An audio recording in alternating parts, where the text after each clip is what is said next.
So what we have done in the previous lecture, uh, just a small recap of that. We started application layer, and we have seen uh, what kind of different network application architectures can be there. Client server, peer to peer, or hybrid of client server and peer to peer. We have seen some examples also of pure peer to peer architecture, which I promise that I'll be taking later. Uh, then some examples of hybrid of client server and peer to peer. Then we learned the concept of it's not about machines which are communicating, it's more about processes which are communicating, which are running on different end host or end machines. We discussed the concept of socket and how a socket can be addressed, or how a process can be addressed when you are making network application. Then we have seen that what constructs a application layer protocol, the types of messages, the syntax of messages, semantics of messages, and then rules how and when a messages can be sent or received. Then we discuss about that different type of network application require different type of underlying services from transport layer. That depends upon the quality of service. Some application can tolerate data loss, some have timing sensitiveness, some require some minimum throughput, and some not. We have seen some examples that what type of services are needed for different type of applications. Then in transport layer we discussed that there are two kind of services, two kind of extreme services. Transmission control protocol service, which is connection oriented reliable transport, provides flow control, congestion control.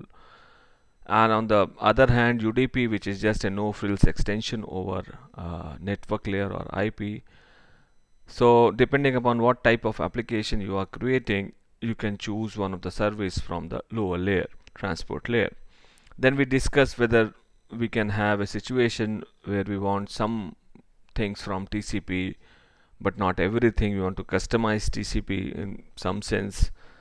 Then we actually decided, or we came to conclusion that in that case we need to use UDP at the lower layer, and at whatever extra thing you want to have in your application, you need to code that thing in the application itself.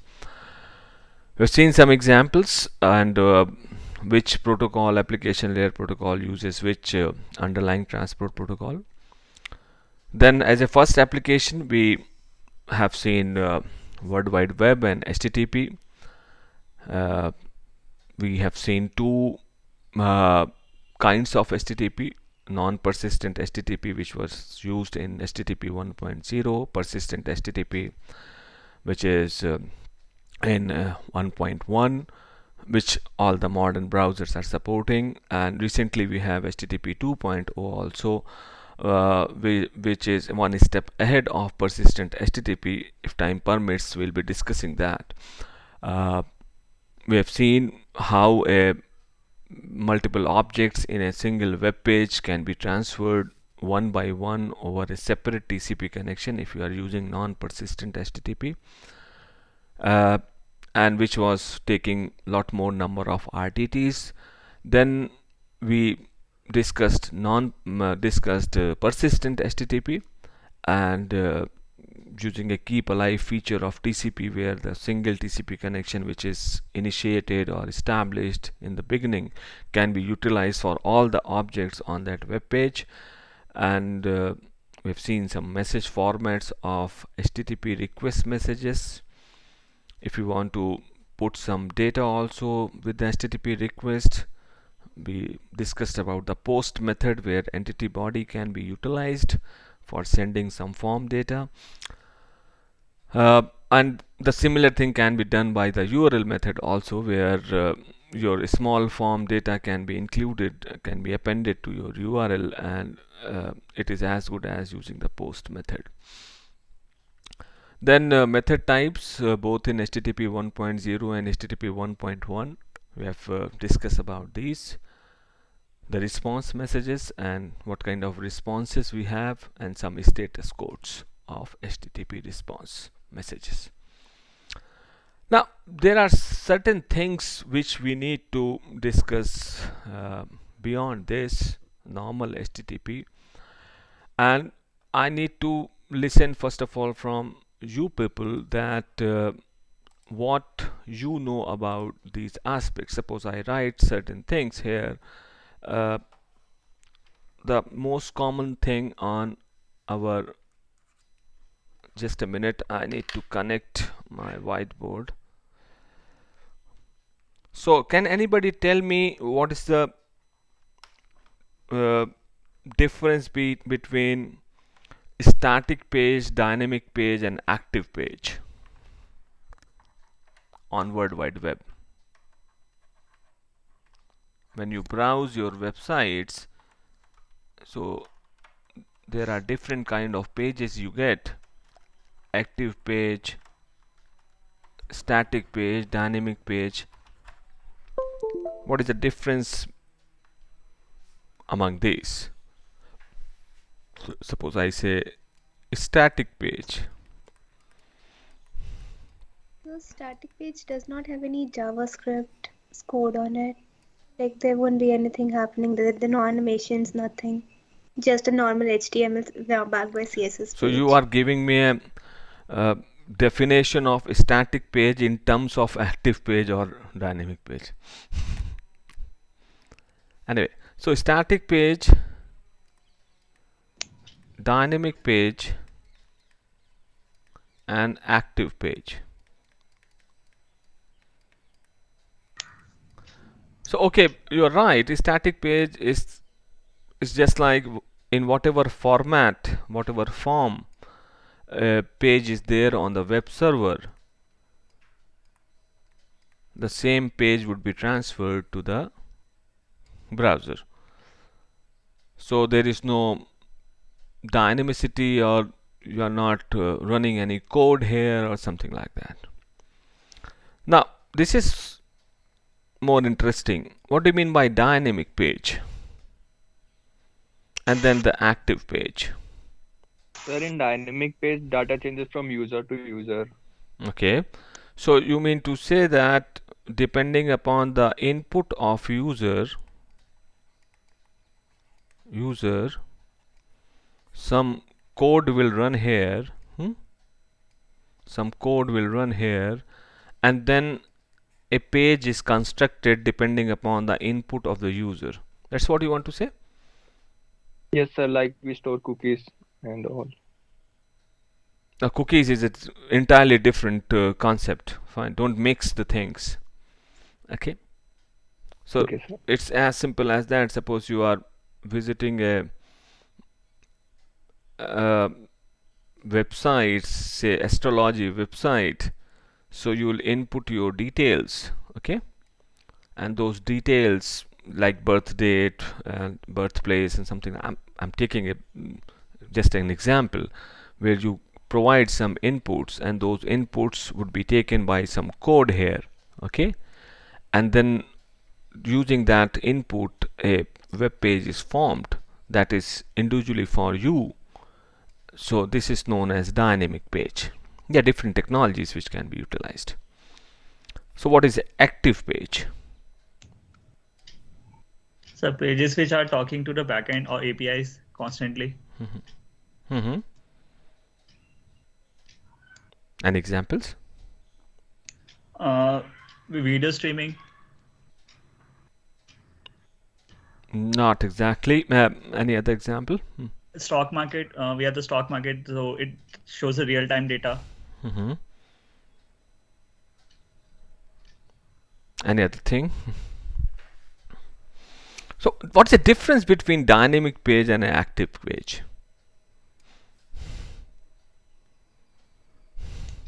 Dynamic page, the contents is dynamic, but when it's served, it won't change after it's being served. Mm-hmm. But active page, the content will may change after it's being sent. Mm-hmm. So that is the main difference. Whether you refresh or you don't refresh. Yes, sir. Maybe asynchronously.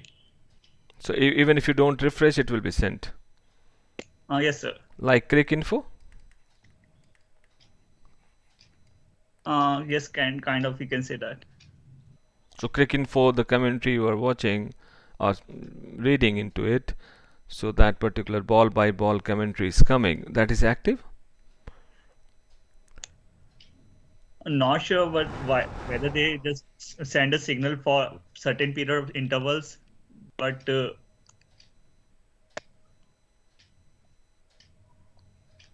Okay, so I'm not going to tell you about this. Maybe on the next lecture we'll see that, and I'll ask this question again. So you need to see some important concepts like CGI, Common Gateway Interface. Okay, then servlets. Just want you to glance through these topics. Then your applets. Okay, then these are all technologies which are, some are old technologies, some are new technologies, some are not used nowadays, some are getting utilized. And then concepts like server side scripting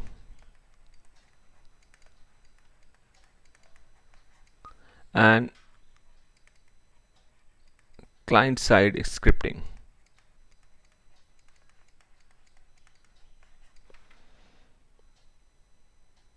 So can anybody tell me about server side scripting and client side scripting?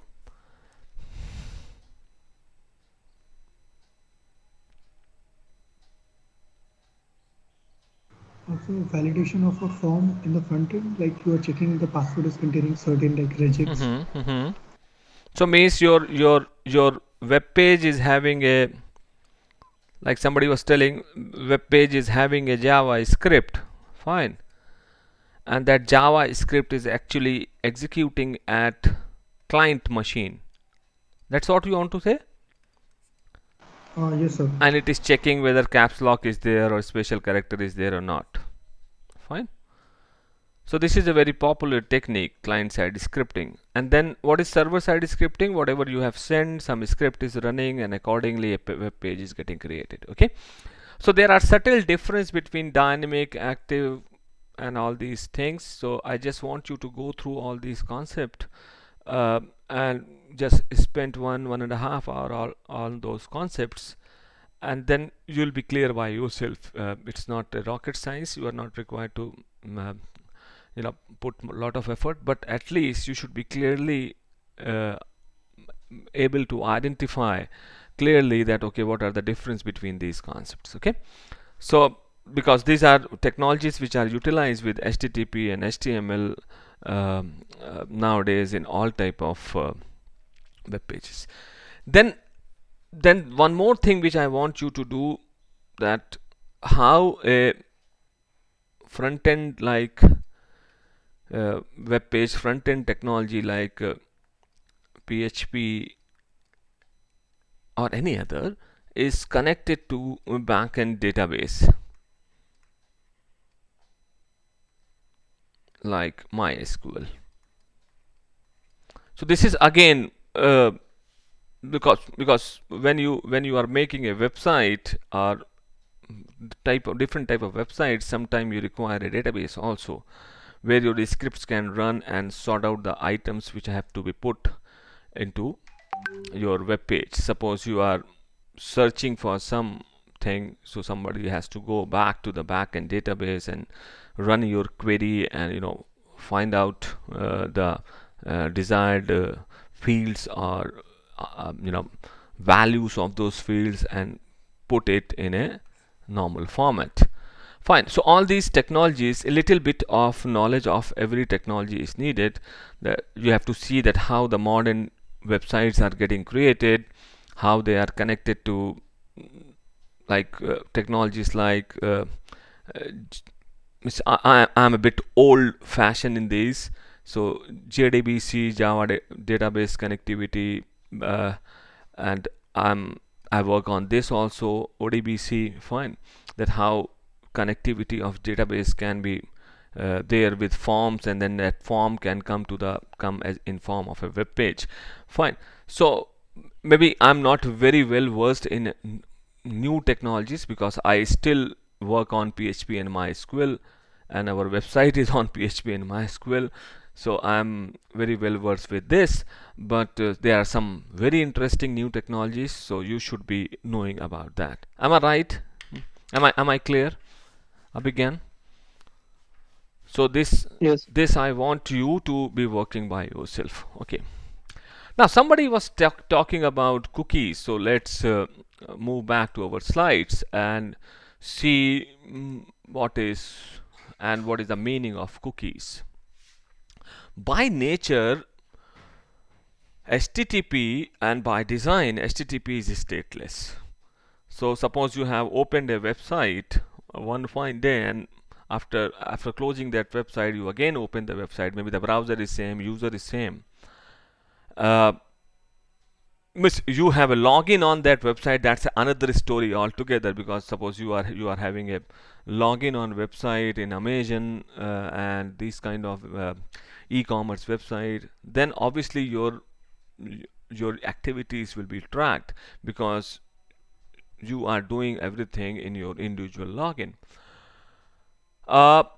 Otherwise, even if you are working as a guest, now the e-commerce website want to maintain some information about the user's activity, what user has done, what different kind of products he or she has visited, fine, and whether anything was purchased or not, something like that. In HTTP, this was not possible. HTTP was completely stateless. So how to do that thing? Nowadays, almost all the websites maintain cookies just to track the activity of user, whether the user is having a login on that website or not. It is kind of every website, and nowadays you might have seen in your many websites, if you open that website first time, you'll get to see one message that you have to accept the cookies. Yes or no? Have you seen that? Yes, sir. So you have to accept the cookies. Now what is cookie, and what is the utilization of that cookie, and how HTTP can use that cookie for maintaining some state? That is what we are going to see. It's a very small, you can say, a number. Fine. So when, suppose take one example, suppose Susan always accesses internet from her PC, and suppose Susan visited a specific e-commerce site for the first time. When initial HTTP request arrives at that site will create a unique ID and an entry in a backend database for that ID. Unique ID and an entry in a backend database for that ID. And that ID would be sent back to the Susan's PC. And now in HTTP, when the cookie is enabled, cookie header line of HTTP response message, one component would be added, and then cookie header line in HTTP request message would be added. The file is just like a very small file. You can visit your temporary internet files and see there would be many cookies with the symbol @ and those are the cookie files which are kept on your host machine, the user's machine, in this case Susan's PC, and they are managed by the browser. And whereas the backend database is maintained at the website. So you can see that wherever your entry has been made in the backend database at the web server, the ID, or you can say the prime key of that entry, is a unique ID which has been sent back to your host machine, where it is stored in temporary internet files, and browser is maintaining that. So how this is happening, just take example of this. Suppose this is a client machine which is already having a cookie of eBay 8734, there is a server somewhere, and then there is a backend database. What is going to happen? Suppose first usual HTTP request message will be sent to, say, Amazon server, and as and when this request reaches, the Amazon server creates an ID, an entry in the backend database with the index 1678 or a unique ID. Fine. Now when the response is made, so one method of HTTP is used, set cookie 1678. Usual HTTP response will be appended with this set cookie thing, and now the host machine will be having an Amazon cookie also 1678. Now during the stay of the user at the website, all the activity of that user will be maintained in the backend database. Now next time when from the same machine, when the same machine user again visits Amazon, this cookie thing will be sent. Now getting this cookie thing, fine, now your active pages can be created, because once you get the cookie thing 1678, you know the past activity of the user, and now you can send some sort of recommendation to the user that you visited, are you interested in that, so these kind of active pages, obviously a backend code is also running using your past activity. It will search the inventory, it will search the item list, and kind of send you some recommendation and blah blah blah. And then usual HTTP response message with all the cookie specific action included would be sent back to the user. Even if you do it after 1 week, because that cookie file is available on your machine managed by the browser, again your cookie will be sent to the web server using the backend database entry and your past activity. Some code base will run, and cookie specific action depending upon the code base and some action you have done, active page is created and sent back to you. So this is how cookie works. Now somebody was telling about cookies that time. Are you clear now? Who took that name cookie? Yes, sir. Yeah, you clear now? Yes, sir. Yeah. Cookie is not active page. Cookie results in an active page. Got the point now? Yes, sir. Okay. Fine. Now what cookies can bring? Sort of authorization, shopping carts, recommendation, user session state can be maintained, like in web email. Once you log in it, your login session is maintained for a stipulated amount of time. How to keep state? Protocol endpoints maintain state at sender receiver over multiple transaction, and cookies are actual HTTP messages that carry state. So whatever you are doing is going to be stored in the backend database in form of your activity or timing diagram or something like that, and then that particular cookie, because it's there in your machine, next time when you visit, using that same number, your state, and depending upon the state, possible actions can be transferred to you.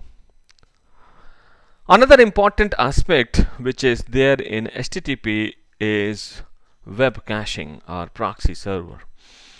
So let me stop here and have a small detour, because before doing the proxy server thing, I just want to tell you about another very important thing, that is difference between private and public IPs, and for that I have to switch to the whiteboard. Fine. So what was the problem? Around 1994, they realized that maybe before that, around 1992, they realized that this class A, B, C, another class, this classful IP address mechanism is not going to be sufficient because internet is growing. So they switched to VLSM and CIDR, the concept which you are going to see a bit later, variable length subnet masking and classless interdomain routing, where means we actually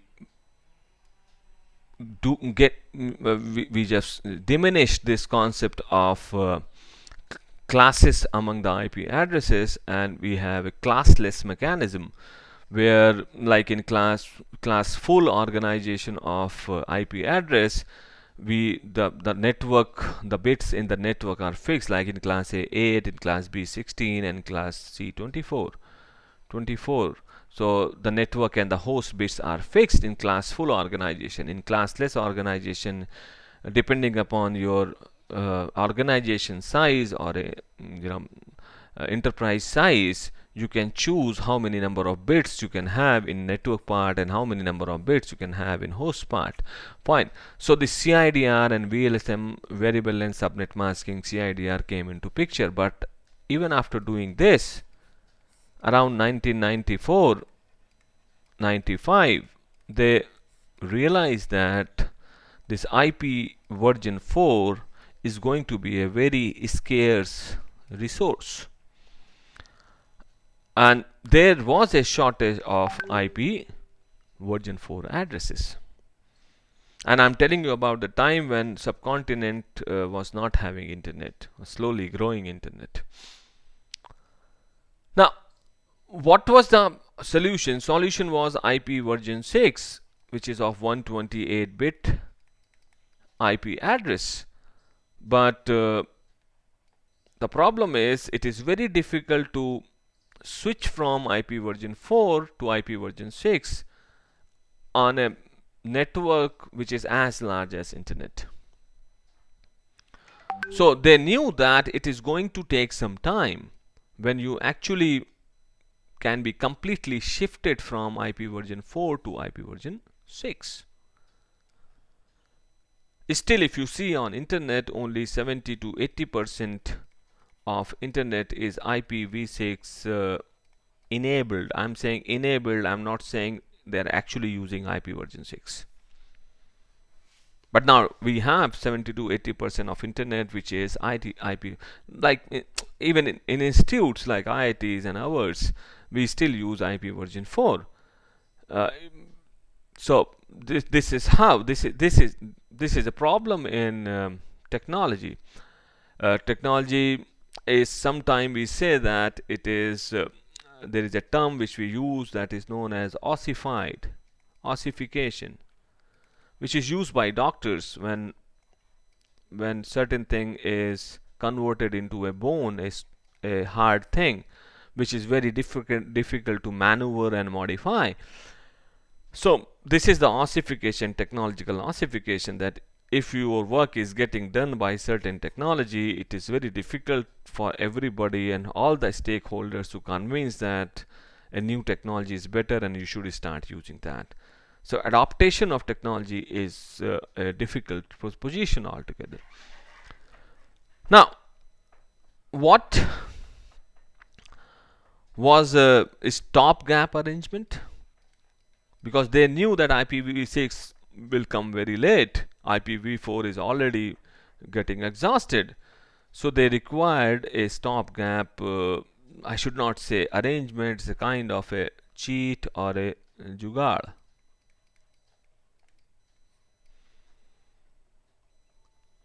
Now, whenever a technology is made, we always, especially in the network protocol, you will be seeing many times that everywhere in every protocol there would be a reserved field or some group of bits which will be reserved for future, because you don't know the future at that particular point of time, so you just reserve certain fields for future, so that whenever a technological change take place, so there is a empty or a non-used field which can be used. Similar thing was done with this classful arrangement of IP addresses. In class A chunk of address from 10 dot something to something, a chunk of address was reserved, not given to anybody. In class B, 172 dot something dot some chunk was reserved, not given to anybody. And similarly, in class C, 192.168 dot something dot chunk was reserved and not given to anybody. So there was some chunk of IP addresses in every class which was not given to any organization or any individual. Those were kind of reserved for some future use or something like that. Now, these IP addresses were actually utilized in a some kind of jugaad. Now that jugaad is known as NAT, Network Address Translation, or NAPT. In some textbook you may find NAPT, Network and Port Address Translation.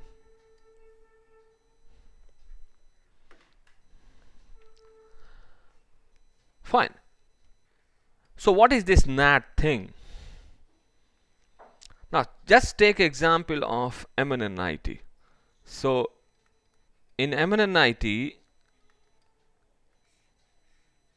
we have a huge network where every machine which is joined to the network is having one static IP address. Means when you go to hostel, you know that okay, in this room I have to use this IP address, this IP address, this IP address. And at a peak time we have, if you see the number of machines which are added when our institute was there and full utilization was taking place, around about 6 to 8,000 machines, and every machine is having many connections, so around about 30,000 connections, different conversation used to travel through our institute to, we have got two ISPs, internet service provider. One is BSNL and other is National Knowledge Network, NKN. Now if NAT is not there, then for all these machine we have to purchase IP address, which was happening before this advent of NAT. Purchase the IP addresses. What is happening at NAT? That at our gateways we have got two gateways. One is our BSNL.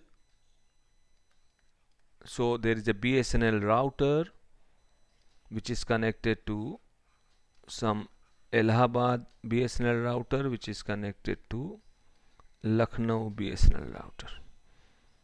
Fine. So we are having 1:1 lease line of BSNL and the bandwidth is 1 Gbps. We have one NKN lease line. So we have our NKN router which is connected to Allahabad, then Fatehpur, then Lucknow, and then Delhi. So here again we have 1:1 lease line of NKN and the bandwidth is 10 Gbps. And remember, when you were in the institute, you used to set in your browser the proxy address and the proxy port. Remember, Abhigyan? Yes, sir. So some 172.31.100 dot some 2914. So we have got some proxy servers here for BSNL and some proxy servers here for NKN. Now what is the working of proxy? I'll come later. One interesting thing what this proxy is doing is the NAT, network address translation. In some sense, NAT purely is a lot more different from the proxy technique, but the idea is same. Now what we have done, we have purchased only 32, which may be extended to 64 IP addresses from BSNL and 16 IP addresses from NKN.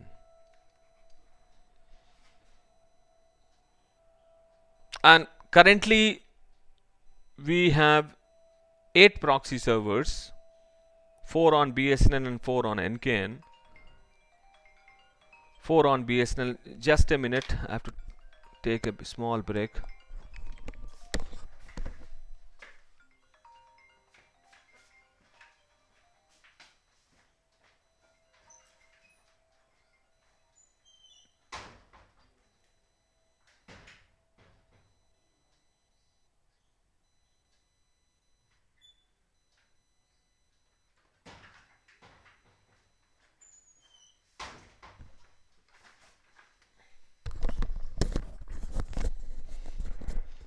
Okay, fine. So currently we are using 4 IP address for from BSNL and 4 IP addresses from NKN, and using this 8 proxy server we are supporting these 6 to 8,000 machines. So instead of purchasing 6 to 8,000 IP address, we have just purchased a small number of IP address, and that is only due to this technology known as network address translation. And how this is happening, the idea is very simple. So let me take one NAT server. Fine. So what we have done, this NAT server is having 2 LAN cards.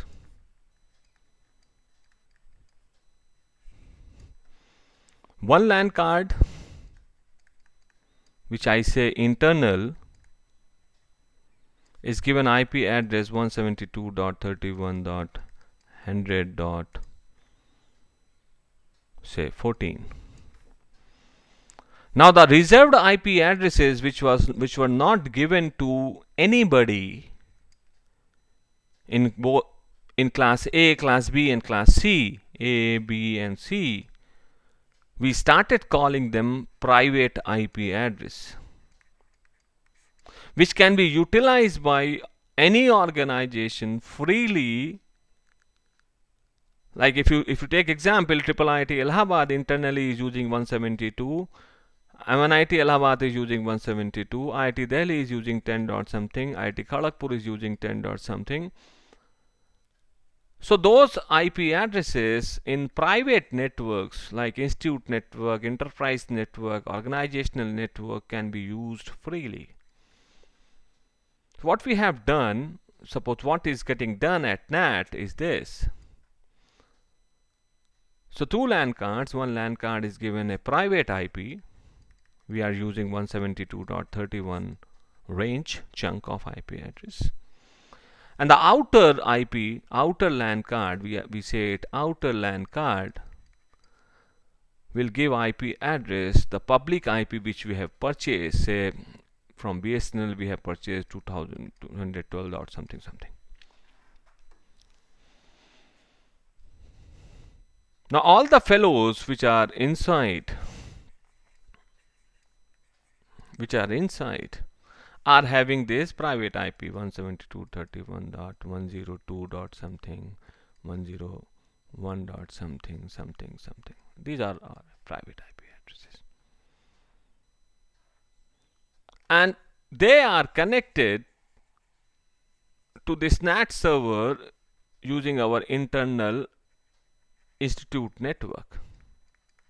or company network. So whenever we want to send any data out in internet, because this is our gateway, the data has to pass through this LAN card, through this machine, and then it can be transported further. Now suppose take one example. There is a machine inside, like my machine 172.31. What's my IP address? Let me see, 132.5. This is my IP address. And I want to search, I want to send some data to Google. And the IP address of Google server is say 182.10.40.6. I want to send data to Google, whose IP address Google server is this. My IP address right now inside institute is this. Now when I send my packet, my source IP would be 172.31.132.5. My destination IP would be 182.10.40.6, the Google IP. My source port would be any source port given by my operating system. Let's take example like 10.20.46. This is my source port number. My destination port would be 80 because we are connecting to Google web server and it listens on port number 80. Now when this packet from this machine reaches to here on the NAT server, or say proxy server also, proxy is also doing the similar kind of thing, what is going to happen? So when I was telling you that these IP addresses can be privately used inside any organization, there was a catch. No data packet having source IP as a private IP or destination IP as a private IP will be routed by any public router.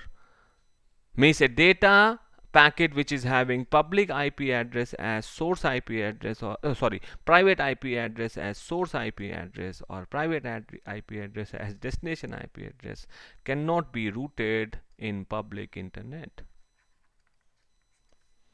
So when you want to send data to internet, you have to do some translation. You need to translate your source IP address to some public IP address, because your source IP address currently is a private IP address. You need to convert this private IP into some public IP. So what is going to be done? A table is maintained at this machine, at the gateway router, and this table is going to have 4 fields. Inside IP, inside port, outside IP, outside port. When my packet reaches to the NAT from my organization, from the private network of the organization, the entries are made. So inside IP is 172.31.132.5. Inside port is 102046. Outside IP, I'll take this public IP which is assigned to the another LAN card, which is connected to our internet, which is connected to our ISP. So outside IP, I'll write 212.something.something. And any port which can be assigned by the operating system of this machine, any port, say 205062. This entry is made and my packet is changed. In my packet, source IP is changed from 172.31.132.5 to this outside IP. And now my packet is transferred. Rest other things are not changed because destination IP we want to be of Google, destination port we want 80. Only the source IP and the source port are changed. So instead of source port this, I put this outside port, and instead of source IP this, I put this outside IP. Now packet will reach, having this will reach to Google. Now Google will create a reply. When Google will create a reply, the source IP will be what? Abhigyan. Sir, ये 2121 Google's IP, बच्चा. Source IP. कहाँ source दिमाग है? IP 182.10. When Google will reply, the source IP will be 182.110.40.6. Destination IP would be what? Destination IP will be Will be 212. this 212 point something. Okay. Source port would be what? Source port will be 80. 80. And destination port will be what? 205.002. 205062. Okay. Now Google will create a reply, and this reply will reach to where? The outer LAN card, no? Because that's the IP address of 212 dot something is the IP address of outer LAN card. Okay. But reply has to be transported back to the originator machine. Now what you will do?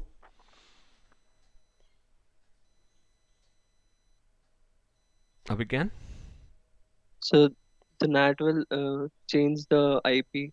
कहाँ से change करेगा? Table को देख के, इसीलिए table में entry किया था. Okay.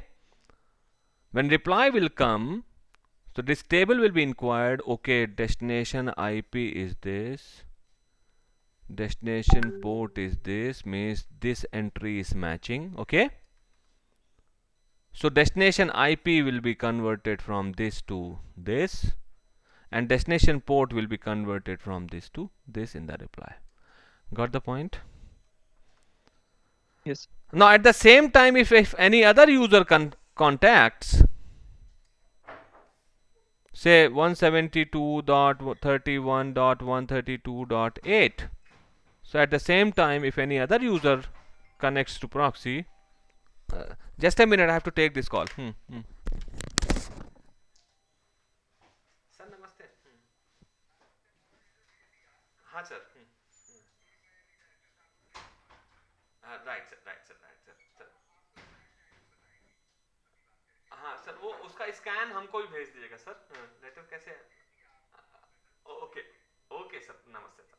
Thank you sir, thank you.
Sorry.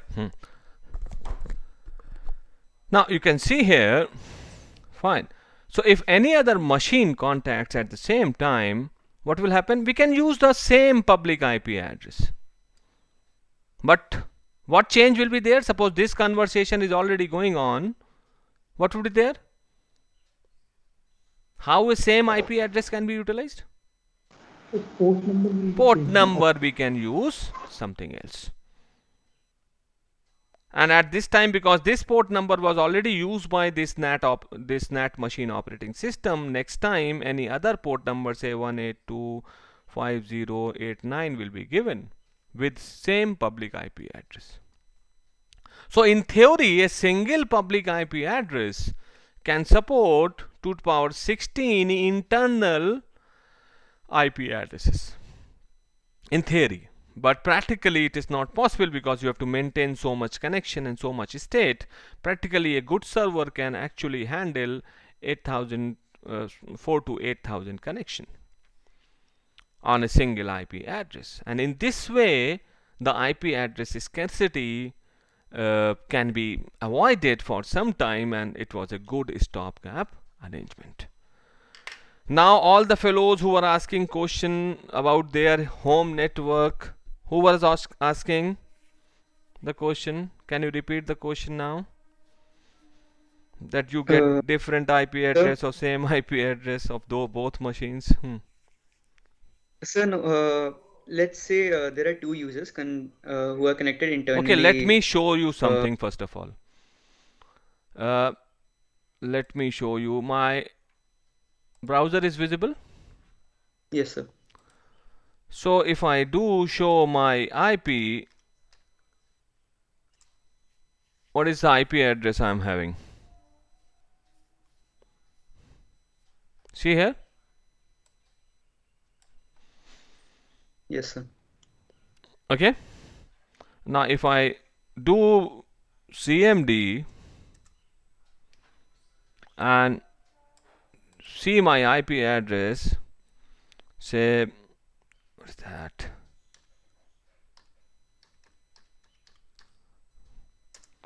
What is my IP address?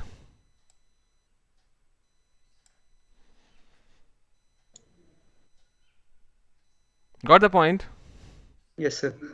Sir, no, my question was actually different. My question is, when we are in college and we are connected using the same IP, using the same port through siphon, then how does that work? Basically, we are using the same IP address, 172.32.100.14. Can you tell me the schematic? So this is your mobile phone, okay? Yes, sir. You are running a siphon here, okay? Yes, then sir. there is a siphon app, okay? Yes, sir. Then what you have done settings here, you do write your proxy address. Yes, sir. You do write your proxy credentials, password. Yes, sir. Fine.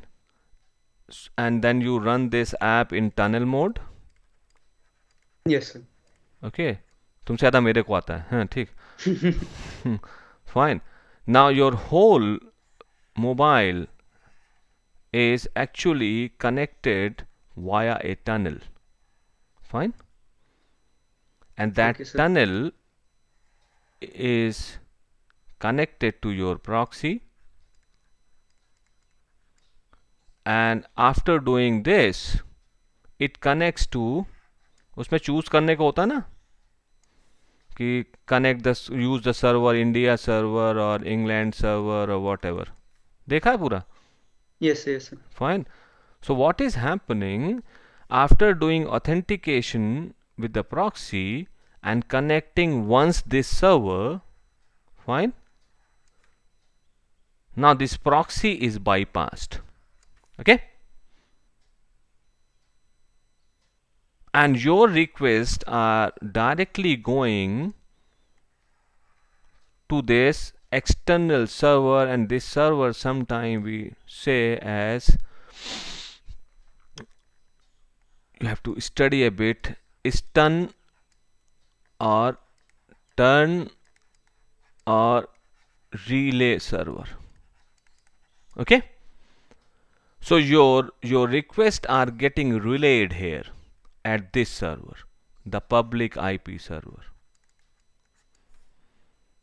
So whatever you are sending through proxy, a header is encapsulating everything and encrypting in tunnel mode, and instead of sending, suppose you have done a HTTP request to a site which is not allowed by my proxy, which is not allowed.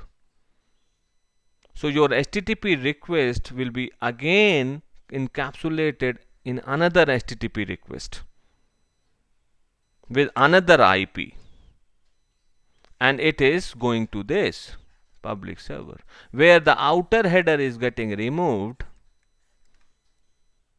and you get to know your own HTTP request. You get the reply to this public server, again a tunnel is formed, and reply is sent back to you. This much I can tell you. Okay, Yes, sir. fine. And I have given you enough keywords: is, turn, and relay. Okay, Yes, sir. after this, this is another thing that is known as ethical hacking, and things like that. Okay, Yes, sir. Yes, sir. so I think you have got enough keyword to play with this. I know from where you are coming. Huh? Okay. Yes, sir. Okay. Any other doubt? Now let's come back. Let's come back to our original thing from where we have started this, and that was our proxy server. Fine. Now, what is happening is in addition to the address translation, proxy server is doing another thing also, that is acting as a cache. Why it is a proxy server? Because it acts as a server for you and client for the original server. In your browser, as you know, you have to set the proxy server and the proxy port, and all the connections, all the requests will be terminated at the proxy server. There you do the change of, if required, do the change of the IP address, source IP address, and source port. Another thing, this acts as a web cache also. If that page is already available in the proxy server, instead of going to the original server, you can get the reply back from the proxy server. If the object is in cache, cache return the objects, else cache request object from original server, then return the object to client.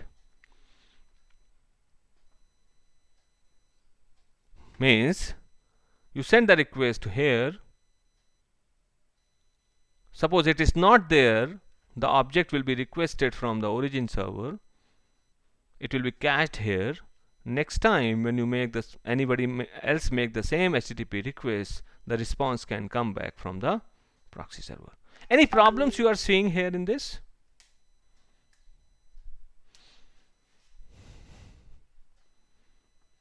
If this type of setting is there, suppose I requested some website, and that website was not cached in the proxy server requested on my behalf to the origin server, the web page was came back to proxy server, which is transferred to me, and then web page is cached also.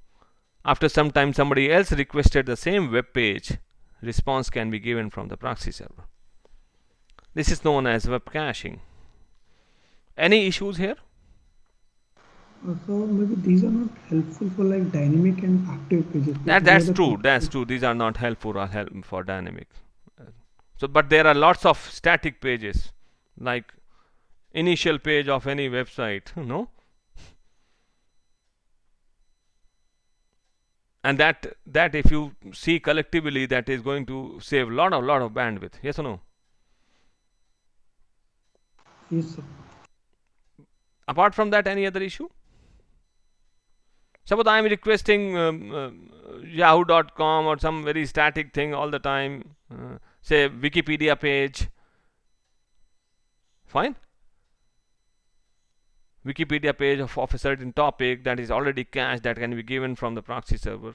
Actually, there is a cache at your browser end also. You know that or not? first of all your browser cache is searched, then the proxy server cache is going to be searched, and then what is the other issue which can create problems in this case?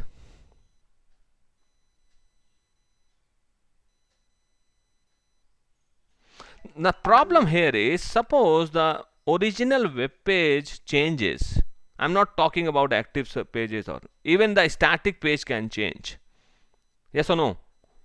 A website designer may change the look, may change the number of links, may change. So this change keeps on happening. And that if that web page is already cached, this cached web page becomes kind of old, which is not updated. Who will update? Nobody will be able to update, and you keep on getting reply from the cache only. In fact, the original web page at the origin server has changed. So this cached web page becomes stale. So how to do that? Abhigyan, got the problem? Yes, sir.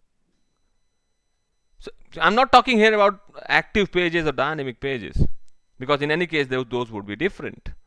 I'm talking about even the static pages, which may change their shape and form during the course of time.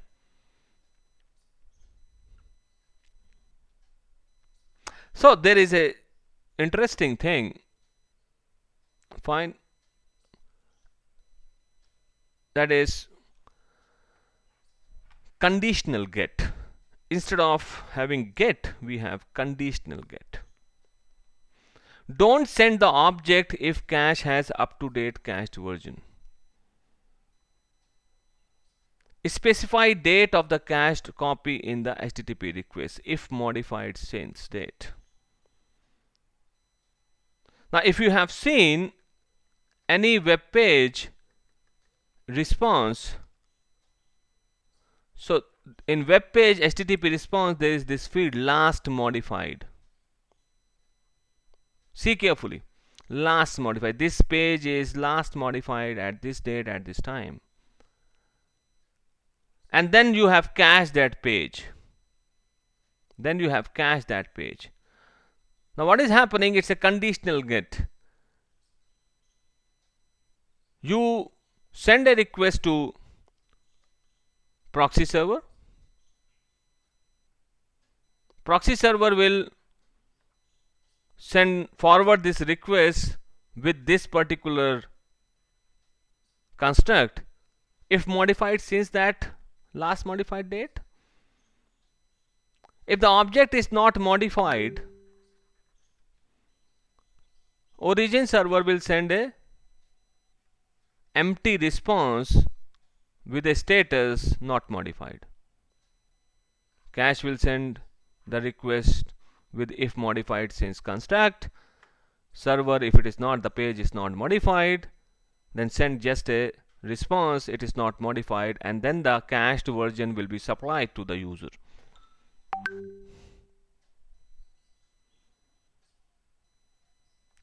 Now on another hand, if the object has been modified, then you send the new web page status 200 OK and send the new web page, and a new version will be cached in the proxy server. So in this case, you will be sending all the requests to the server, but if the page has not been modified, the reply will be empty all the time with one status flag that it is not modified. And if in any case it is modified, then the reply will be coming in form of a new modified web page, which can be again replaced in the cache. Fine. So enough for today. We'll stop here, and if there are any questions, you can ask questions. Otherwise, we can stop.